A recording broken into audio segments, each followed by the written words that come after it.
Human carried paralyzed alien girl to see ocean. She'd never told she could walk. Sci-Fi, HFY story.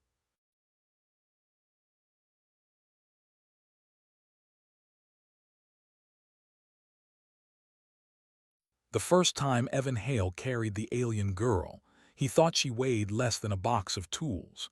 She sat on the edge of a broken concrete step near the refugee block, her legs stretched straight and still, her hands folded in her lap.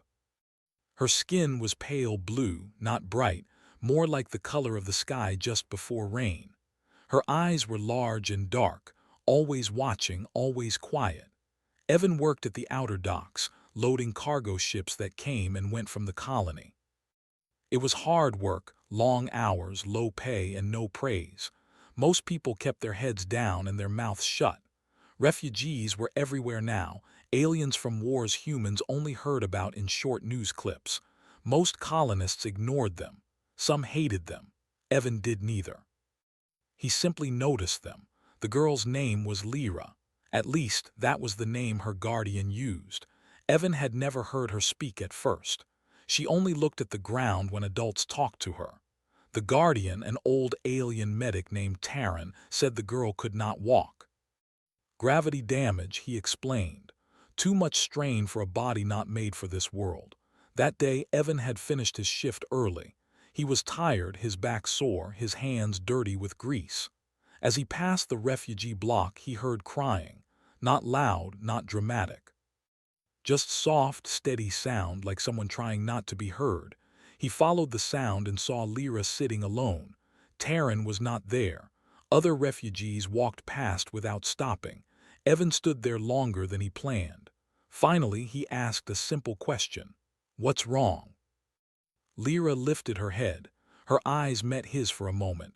Then she looked past him toward the distant hum of the city wall.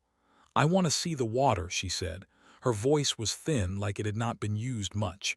Evan frowned. "The water, the big water," she said. "Where the world ends." Evan knew what she meant. Beyond the security fence, past the cargo lanes and patrol towers, there was an ocean, real water, endless. Refugees were not allowed there. Even some citizens were not. He looked down at her legs, then back at her face. "That's far," she nodded. "I know." He thought she would ask for money or food or help finding someone. She did not. She only looked tired. "I can't walk," she added, as if explaining something obvious. Evan sighed. He should have walked away. Everyone else did. But something about the way she said it felt less like a complaint and more like a fact she had already accepted. "Where's your guardian?" he asked. "Helping others," she replied. Evan rubbed the back of his neck. The rules were clear. Helping refugees beyond basic aid could get a person fined or worse, but carrying a child to the fence and back felt harmless enough. "All right," he said, "just to the fence." Lyra looked up quickly. "Really?" He nodded once. "Hold on." He crouched and lifted her carefully. She was light, but he could feel how stiff her legs were, how they did not react at all. She wrapped her arms around his neck, slow and careful, like she was afraid he might change his mind. As he walked, people stared. Some shook their heads. One man laughed and muttered something cruel. Evan ignored them. He focused on his steps. When they reached the fence, Lyra leaned forward as far as she could. Beyond the metal bars, the ocean stretched out, gray and wide. Waves rolled in, steady and calm. She did not smile. She did not cry. She only breathed slow and deep, like she was trying to remember something. "Thank you," she said quietly. Evan said nothing. After a few minutes, he carried her back. He thought that would be the end of it. It was not. A week later, she was there again, waiting. This time, Taryn stood nearby. The old medic bowed his head slightly when Evan approached. "She has not stopped talking about the water," Taryn said. "I did not think humans would care." Evan shrugged. "I was going that way." That was a lie, but it felt easier than the truth. From that day on, every seventh day, Evan carried Lyra to the fence. Sometimes it rained. Sometimes patrol drones hovered close. Sometimes Evan was so tired his arms shook. He never complained. Lyra spoke more as time passed. She asked about ships, about the sky, about why humans worked even when they were unhappy. Evan answered as best he could. One day, she asked, "Why do you carry me?" He thought for a long moment. "Because you asked." She looked at him like that answer mattered more than anything else. Not everyone was happy about their trips. A security officer named Rook began to notice. He was tall, sharp-eyed, always watching for trouble. One afternoon, he stopped Evan near the docks. "You like breaking rules?" Rook asked. "I follow the important ones," Evan replied. Rook glanced toward the refugee block. "Be careful, kindness gets expensive here." Evan nodded but said nothing. That night he dreamed of the ocean.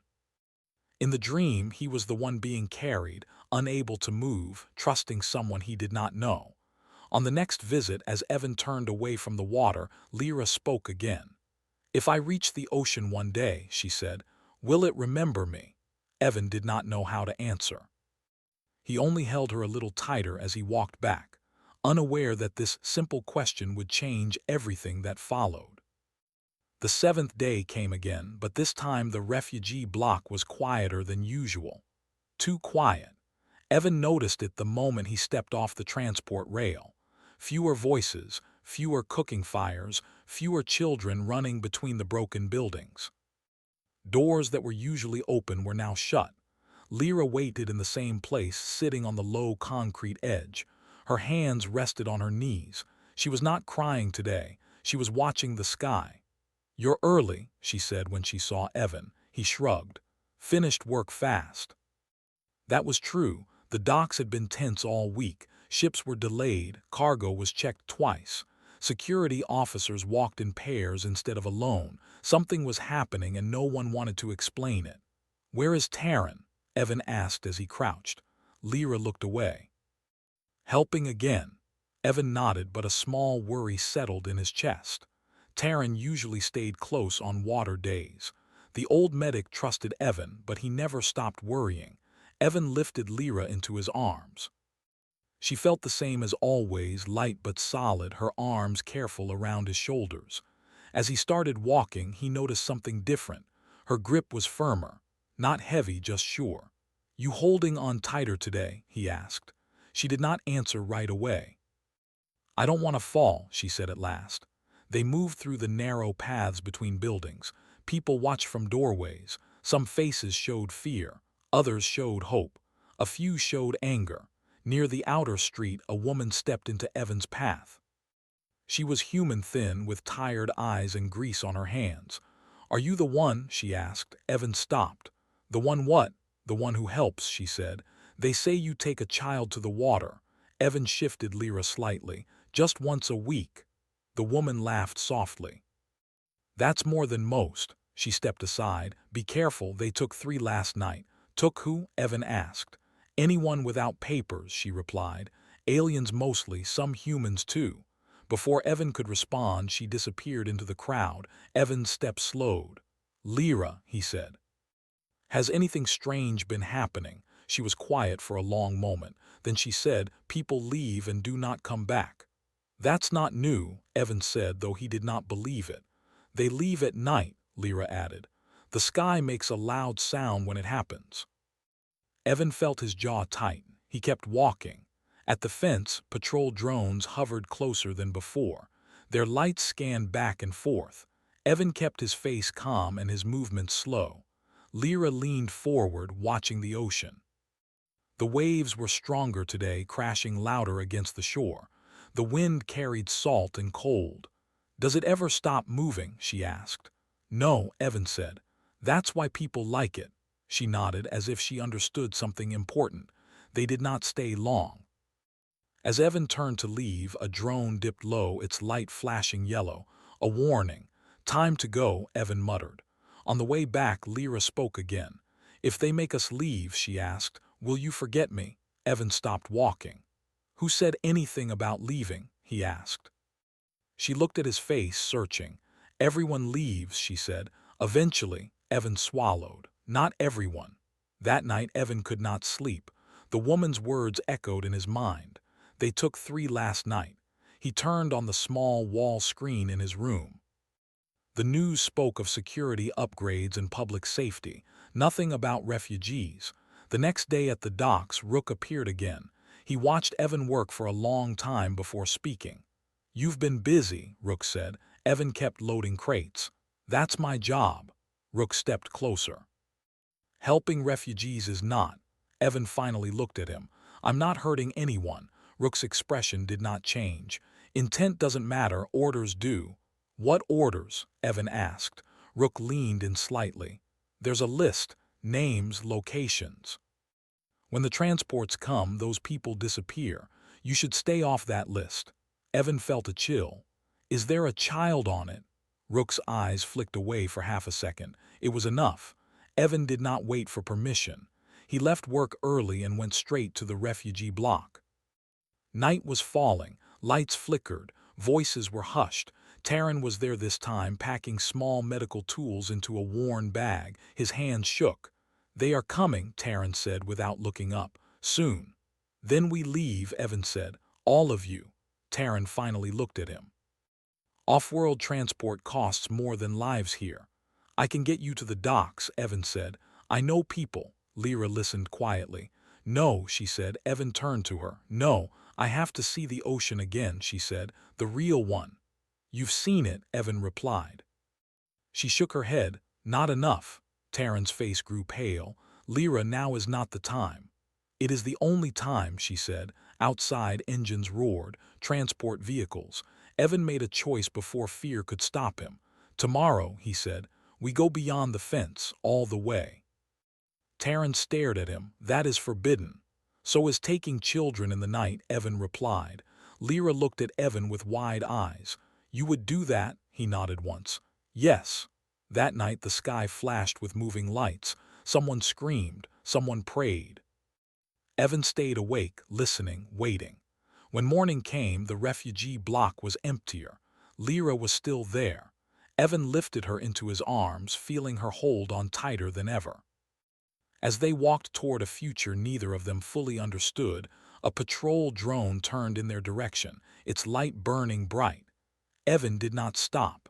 Behind them, the city woke up. Ahead of them, the ocean waited. Morning fog covered the streets when Evan moved.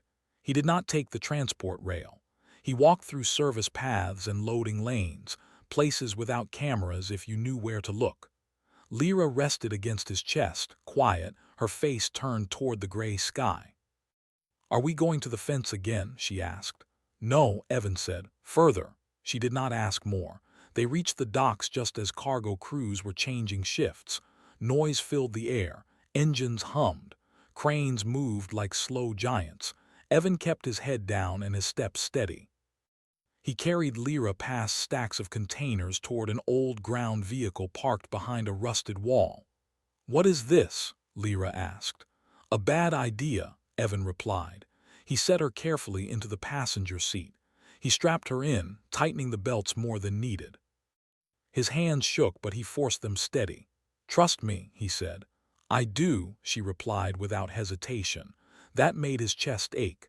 The vehicle started with a loud cough. Evan drove fast, following a route marked in his memory, not on any map. The city thinned behind them. Towers gave way to open land and broken roads. Warning signs flashed past. "Unauthorized zone. Return immediately." Evan ignored them. A patrol drone rose behind them, its engine whining high and sharp. "They are following us," Lyra said. "I know." The road shook as the vehicle hit rough ground. Evan pushed harder. Wind howled through broken seals. The drone fired a warning pulse that cracked the air. "Hold on," Evan shouted. The vehicle skidded as the ground dropped suddenly.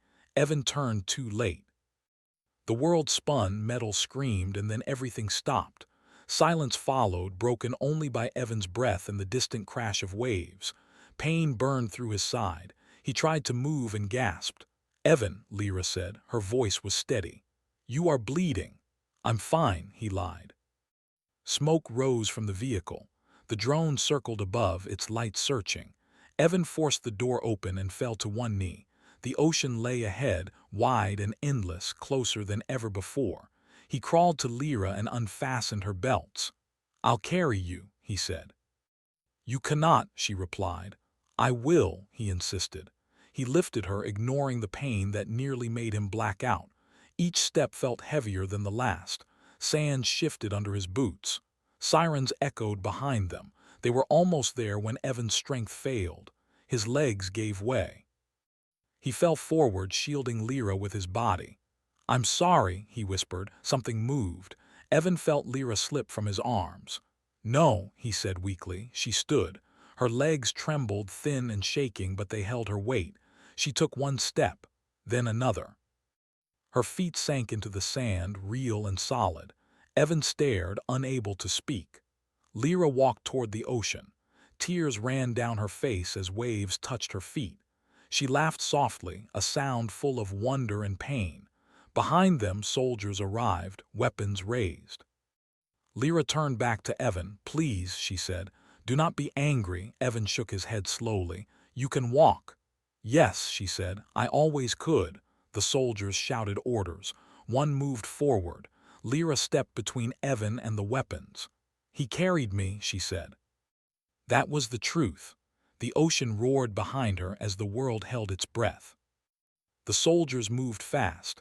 Evan barely had time to breathe before hands grabbed his arms and forced him to the ground. Pain shot through his side again, sharper now. Sand filled his mouth. He tasted blood. Do not hurt him, Lyra said. Her voice was not loud, but it was clear. The soldiers hesitated. One of them glanced at her legs, then at his partner, confusion crossing his face. She was listed as paralyzed, one soldier said. She was listed as property, another replied. Evan tried to push himself up. A boot pressed into his back. Stay down, a voice ordered. Lyra stepped closer. He is injured, you will let him sit. The officer in charge approached. He was older, with gray hair and tired eyes. He studied Lyra for a long moment, then nodded. Let him up, he said. Evan was pulled to his knees. He leaned heavily on his hands, breathing hard. Why did you lie? Evan asked, his voice rough. He was not angry, he was confused. Lyra looked at him, her eyes full. Because if I told you, you might have stopped carrying me. Evan laughed once, a short sound. You think I would drop you for that? She looked down. Others did. The soldiers exchanged looks. The officer raised a hand. We are taking both of you in, he said. Questions will be asked. They were separated at the transport. Evan shouted her name. Lyra turned her head. I am sorry, she said again. Evan woke in a white room. Light panels glowed softly above him. His side was wrapped, pain dull but present. A metal door stood closed. Hours passed, or maybe minutes. Time felt strange. At last the door opened. Rook stepped inside. You really don't know how to stay out of trouble, Rook said. Where is she? Evan asked. Safe, Rook replied. For now. Evan sat up slowly. She can walk. Yes, Rook said. We know. You knew? Evan asked. Rook nodded. Some of us did. Her species has customs, tests. What kind of test makes a child pretend she's broken? Evan asked. One that finds out who will still carry her, Rook said. Evan was quiet. Rook continued. Most people stop. Some complain, some ask for payment, some get angry. You didn't. Because she asked, Evan said. Rook smiled faintly. Exactly. Another door opened. Taryn entered, guarded but unharmed. You passed, Taryn said softly to Evan. Passed what? Evan asked. The last question, Taryn replied. Whether humans could still be trusted with the weak. Evan shook his head. You put her in danger. Yes, Taryn said, and you stepped into it without being asked. An alarm sounded faintly through the walls. Rook looked at his wrist screen. Ships just appeared in orbit, he said. Not ours. Taryn closed his eyes. They are early. Evan felt his stomach drop. Who are they? Lyra's voice came from the doorway. My people. She walked in on her own, steady now. Behind her, lights flickered as the station shook. They saw what you did, she said to Evan. All of it. Outside, the colony trembled as something far larger than fear arrived. The station shook again, stronger this time. Lights dimmed, then steadied. Evan pushed himself to his feet, ignoring the pain in his side. Through a narrow window, he saw shapes moving across the sky, dark and smooth. larger than any ship he had ever seen. People shouted in distant halls. Alarms changed tone, slower now, deeper. Not a warning, something else. "What will they do?" Evan asked.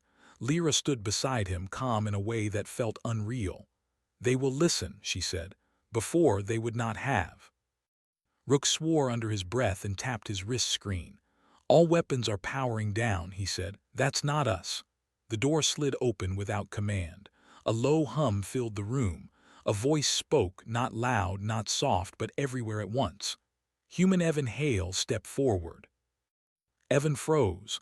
"I will," Lyra said. "No," Evan replied. "I will." He took a step. The air felt heavy, like pressure before a storm. "I am here," Evan said. The voice paused. "You carried one who did not belong to you." "Yes," Evan said, "because she needed help." "You were not ordered," the voice said. "No," Evan replied. "You were not rewarded," it continued. "No," Evan said again. "Then explain," the voice said, "why you chose burden." Evan thought of tired arms, of rules broken, of a quiet child staring at the sea. "She asked," he said simply. The hum changed. Softer now, Lyra stepped forward. "He passed," she said. "As you hoped." Silence followed, long and heavy. Then the voice spoke again. "Observation confirms. Humanity retains voluntary compassion." Rook let out a breath he had been holding. The pressure lifted. Screens across the room lit up, showing the city outside. People stood still, staring at the sky. Ships hovered, unmoving, powerful, watching but not attacking. The voice continued. "This colony will cease all removal actions. All detained will be released." Evan's knees nearly gave out. Taran bowed his head. "Thank you," he whispered. "There is more," the voice said. "Human Evan Hale, you are offered choice." Evan frowned. "Choice." "To remain," the voice said, "or to leave." Lyra turned to him. Her eyes searched his face.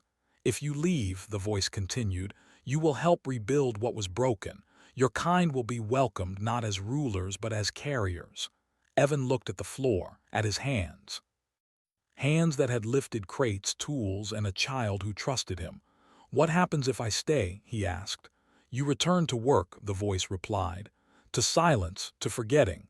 Lyra said nothing. She did not reach for him, she waited. Evan laughed softly. "I was already forgotten," he said. He looked up. "I'll go." The station trembled one last time as the ships began to move away. The city lights below steadied. Somewhere far off, cheers rose. Later, Evan stood at the shoreline again. The ocean stretched wide, endless as before.